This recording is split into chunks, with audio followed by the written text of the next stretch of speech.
Assalamualaikum warahmatullahi wabarakatuh.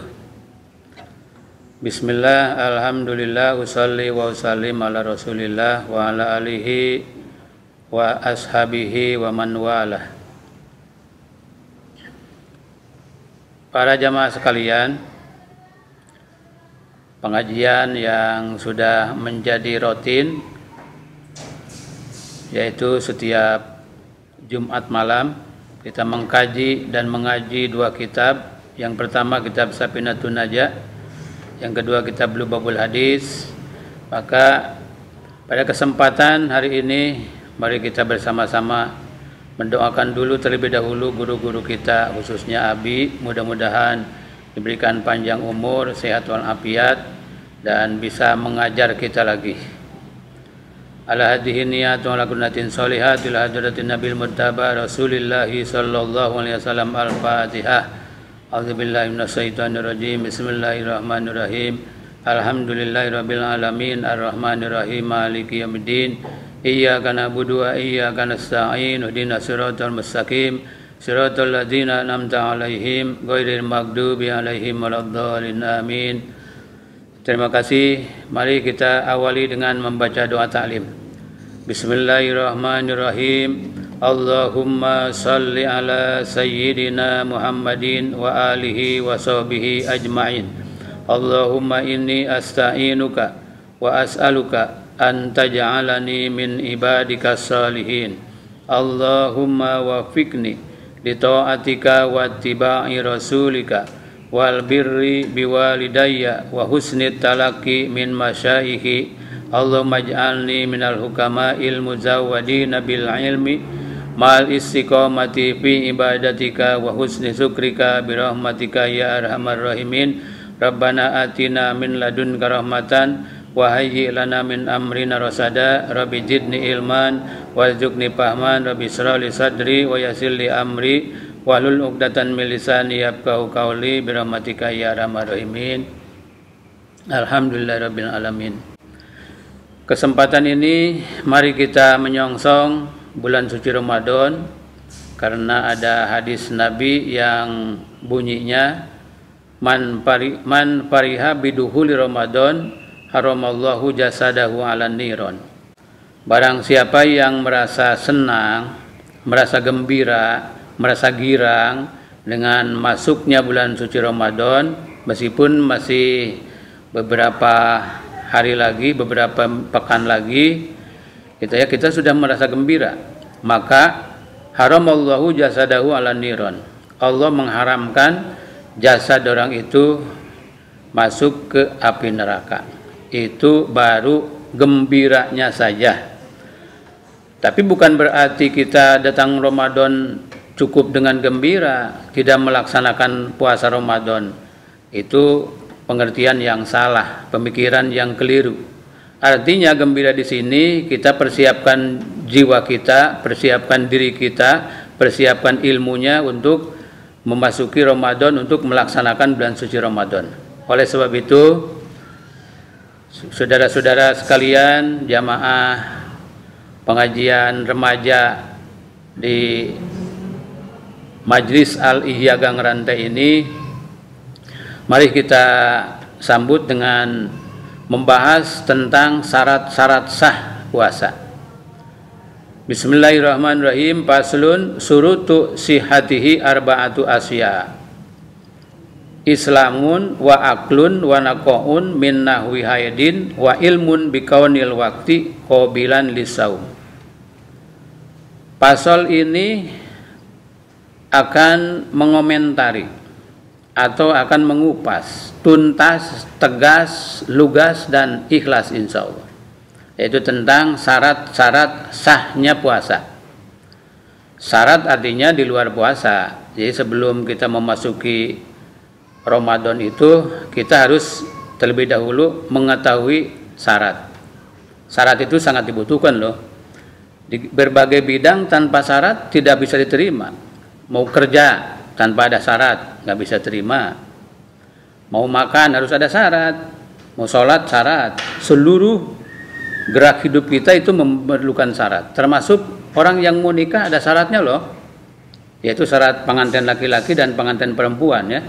Kalau pengantin laki-laki doang tidak ada pengantin perempuan itu tidak termasuk syarat. Atau ada dua-duanya laki-laki dan laki-laki, itu bukan syarat nikah, itu mah syarat homo. Apa itu homo? Hoyong mondok. Nah, syarat puasa ini, syarat sah puasa itu arba'atu asya'a. Ada 4 macam. Ada 4 macam. Yang pertama, islamun, yang melaksanakan ibadah saum itu harus orangnya orang Islam.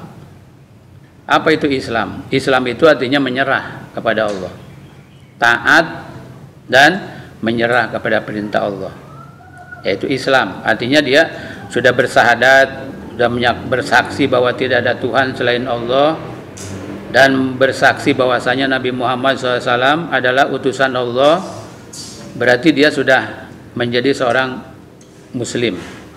Maka dia disyaratkan harus melaksanakan ibadah saum. Kapan itu? Ya, tentunya bulan suci Ramadan. Kalau puasa Ramadan ya. Bagaimana kalau bukan orang Islam? Wajibkah dia? Selain dari orang Islam tidak ada kewajiban untuk puasa. Seperti orang-orang non-muslim gitu ya. Sekarang nggak boleh bilang kafir katanya. Padahal di Al-Quran ada qul ya ayyuhal kafirun. Nggak apa-apa deh. Kumaha maneh we. Itu yang pertama. Jadi orang Islam itu orang kampung, orang gunung, orang kota, orang desa, cacah menak, beunghar miskin, alat rakyat, konglomerat, ya. Kecuali engkong melarat, sekarat. Selama orang Islam dia wajib disyaratkan untuk melaksanakan ibadah puasa. Itu yang pertama. Yang kedua, wa aklun, yang menjadi syarat sah puasanya itu adalah yang memiliki akal yang sehat. Akal sehat itu artinya yang bisa membedakan mana hak, mana yang batil, mana yang benar, mana yang salah, mana yang halal, mana yang haram, mana kue dodol, mana kue apem gitu ya, beda, dibedain gitu. Mana emas, mana yang bukan emas, meskipun dua-duanya kuningnya sama gitu, tapi bisa membedakan. Kalau emas kan mahal deh ya, mahal. Sedangkan yang kuning-kuning itu yang banyak dong, di sana juga banyak, paralid, tapi nggak ada harganya itu mah. Nah, itu bisa membedakan tuh, berarti. Atau dia bisa membedakan mana nabi, mana ulama, mana ustadz, mana kiai gitu ya, mana umat muslim umum dan lain sebagainya. Maka dia disyaratkan berpuasa dan sah mengerjakan puasanya. Yang ketiga, wanaqa'u min nahwi haidin. Syarat yang ketiga yaitu bersih dari haid misalkan. Bagi siapa ini? Bagi tentunya yang biasa menjalani hal ini adalah yang merasakannya itu perempuan. Di kalangan para perempuan, ketika dia bersih dari haid dan dari nifas ya, dari kitab-kitab yang lain itu disebutkan dari haid, nifas dan lain sebagainya. Yang hadas besar itu tidak wajib berpuasa, tapi kalau sudah bersih maka disyaratkan dia mengerjakan puasa asal sudah bersih. Itu yang ketiga. Wa ilmun bikaunil waqti qabilan lisaum. Yang keempat, disyaratkan mengerjakan puasa dan sah puasanya itu apabila dia sudah mengetahui waktu itu benar-benar qabilan lisaumi, diterima ya. Kalau puasa dia diterima, artinya sah di hari itu. Artinya kalau hari ini misalkan di tanggal 30 Sa'ban, besok tanggal 1 Ramadan, itu dia sudah mengetahui bahwa hari ini harus persiapan dan nanti malam harus sholat taraweh umpamanya, dan besok tuh sudah memasuki bulan suci Ramadan. Nah, itu syarat-syarat yang keempat Jadi 4 macam syarat ini harus kita ketahui sebelum kita melaksanakan ibadah saum. Dan mudah-mudahan dengan mengkaji dan mengaji syarat-syarat berpuasa ini, kita semakin bertambah kokoh, bertambah kuat, bertambah yakin kita mengerjakan puasa Ramadan sehingga puasa kita diterima oleh Allah Subhanahu wa taala. Wallahu a'lam. Ini selesai kitab yang pertama, kita memasuki kitab yang kedua. Wallahu a'lam. Kitab yang kedua adalah kitab Lubabul Hadis. Lubabul Hadis mengenai bulan suci Ramadan. Masih kita membahas tentang bulan suci Ramadan. Apa itu hadis-hadis Rasulullah SAW? Ada juga kalam Allah. Di sini saya akan lebih dahulu membahas yaitu hadis qudsi. Bismillahirrahmanirrahim. Qala Nabiyyu sallallahu alaihi wasallam, qala Allah Ta'ala, as-saumu li wa ana ajibihi. Beliau Rasulullah sallallahu alaihi wasallam mengatakan, qala Allah Ta'ala, telah berkalam Allah Subhanahu wa taala. Berkalam dalam bahasa sehari-hari biasanya disebut berfirman ya. Tapi saya mengambil kata-kata berkalam, yaitu hadits qudsi, artinya kalam Allah yang tidak melalui malaikat Jibril tapi langsung kepada Rasulullah SAW, yang bunyinya as-saumuli, puasa itu, saum itu adalah milikku, kata Allah. Wa ana ajibihi, dan aku yang akan memberikan balasan dengan puasa itu, siapa saja yang mengerjakannya. Kalau orang bertanya, Pak, sholat juga kan milik Allah, zakat juga milik Allah semuanya. Artinya kita sholat karena Allah, mengeluarkan zakat karena Allah, kita pergi haji juga karena Allah juga, puasa juga kan karena Allah. Apa bedanya sih dengan sholat? Beda. Kalau puasa itu adalah, saum itu suatu amalan yang dirahasiakan. Tidak ada orang yang tahu bahwa kita sedang saum. Meskipun kita berdampingan dengan orang-orang yang tidak saum misalkan.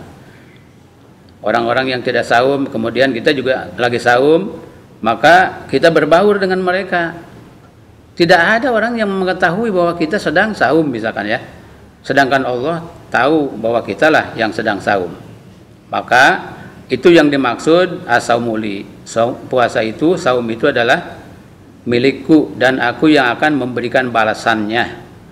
Jadi ciri-cirinya itu bukan oh tanda-tanda orang puasa itu selalu meludah dong Tad. Kalau meludah ada kemungkinan dia lagi sariawan. Orang sariawan kan meludah mulu. Atau oh ada juga ciri-ciri orang yang berpuasa itu lemes badannya itu. Ada kemungkinan dia kebanyakan makan dong. Sebab ada orang yang kebanyakan, terlalu banyak makan terus lemes gitu ya. Sebab banyak makan biasanya banyak minum. Udah banyak minum biasanya penyakit yang mulai datang itu ngantuk, nguap. Nah itu diakibatkan terlalu banyak makan. Sebab semua yang makanan sama dia dimakan, akhirnya dia tak berdaya dengan banyaknya makan itu. Sehingga ada bapak-bapak lewat ya, itu dia berkeringat, nggak pakai baju sampai itu bulan Ramadan. Dikiranya itu nggak puasa dia, itu dikiranya nggak puasa. Padahal itu justru orang yang berpuasa itu semangat seperti itu. Tapi ada orang yang loyo gitu ya, yang loyo kelihatannya loyo, kayak yang puasa, tapi ternyata dia nggak puasa. Disusah untuk membuktikan siapa yang berpuasa, siapa yang tidak puasa. Sebab kita tidak menunjukkan, nih saya lagi puasa, nggak bisa begitu. Sebab Allah yang menilai. Oleh sebab itu as-saumuli wa ana ajibihi. Ada bapak-bapak seperti tadi itu, badannya kekar, segala macamnya, udah kekar, berkeringat. Begitu lewat di pipinya itu ada ini apa namanya, ada bahasa Sunda mah remeh gitu, nempelnya di pipinya. Kita bilang, bapak-bapak kuat-kuat itu orang gede-gede tua-tua nggak puasa. Siapa bilang nggak puasa? Itu remeh nempel di pipi, itu bukan habis makan dia, Dia mau pergi nyuapin cucunya, setelah disuapin dicium cucunya, nempel tuh nasi satu butir di pipinya. Ternyata dia orang ahli puasa. Begitulah. Apa itu puasa? Puasa itu adalah menahan diri dari mulai terbitnya fajar sampai terbenam matahari. Tidak makan, tidak minum, dan tidak bersenggama yang sudah bersuami istri gitu ya. Suami istri di waktu siang, bagaimana kalau waktu malam? Kalau waktu malam sih bebas, itu bebas rahasia itu mah. Dan diawali dengan niatnya itu di waktu malam. Jangan lupa kita tuh taraweh. Habis taraweh dengan buru-buru pulang, harus ditutup dulu dengan niat nawaitu saumagodin dan seterusnya. Itu juga harus diapalin sama kita ya. Jangan sampai salah ada orang yang baca nawaitu saumagodin an adai pardusari Maradona atau Maradona main bola itu mah bukan niat. Nah, oleh sebab itu orang yang bersaum itu adalah orang-orang yang benar-benar dinilai oleh Allah Subhanahu wa taala. Sedangkan esensi dari puasa itu adalah bisa menahan diri kita ya, menahan hawa nafsu kita sehingga kita terarah ke jalan yang mendapatkan keriduan Allah Subhanahu wa taala. Sekian dan demikian pembahasan untuk kali ini. Mudah-mudahan Allah memberkati kita dan memberikan kekuatan, ketenangan, kesabaran di dalam menjalankan ibadah kepada Allah Subhanahu wa taala dan dipelihara dari berbagai macam bencana malapetaka ini. Rabbana atina fid dunya hasanah wa fil akhirati hasanah wa qina adzabannar wa sallallahu ala sayyidina Muhammadin wa ala alihi washabihi wasallam walhamdulillahi rabbil alamin. Assalamualaikum warahmatullahi wabarakatuh.